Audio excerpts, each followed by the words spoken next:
Okay, this is mainly for beginner surfer. A lot of people, they have their one-day lesson, 4-day lesson, and they want to be a surfer.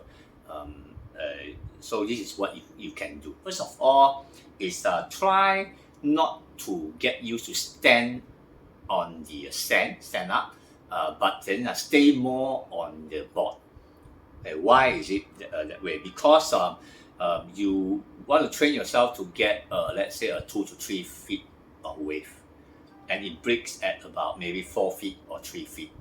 You can't really walk there. So if you are not used to staying on the board, manage your board like a boat, maybe it's a big one, maybe it's a smaller one, okay, and understand how the boards, how to control your board, you can't proceed from there.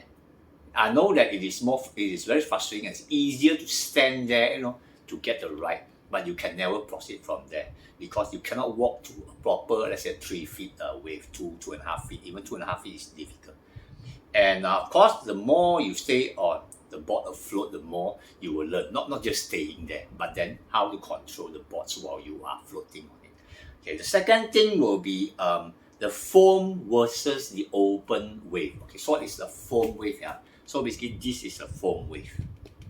Basically, a lot of people, the beginner, they take this kind of foam wave. There's no timing involved. As long as the wave comes, you pedal, choose a big foam, it push you, the board move, you stand up. You have a very different understanding of the real surfing. Yeah? When you go to the wall, the foam have no wall. You can only go straight, and it's not helping you to go, to play with the wall. To proceed from there, you can always go straight, and you can never understand what is turn, like turn left, turn right.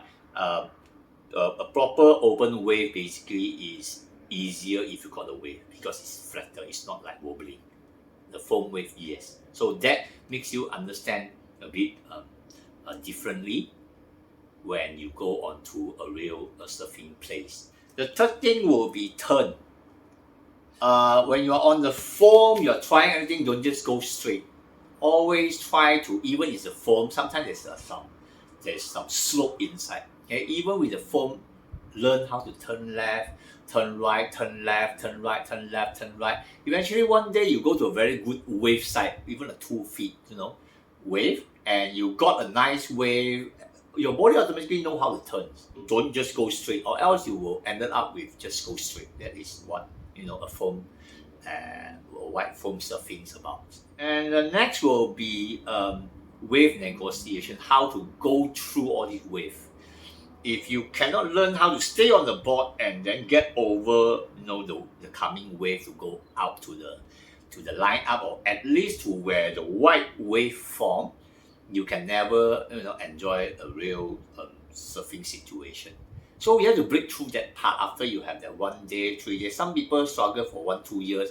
They still cannot get out of that situation, and then eventually they thought that surfing is that's all. You need a special skill to do. No, not really.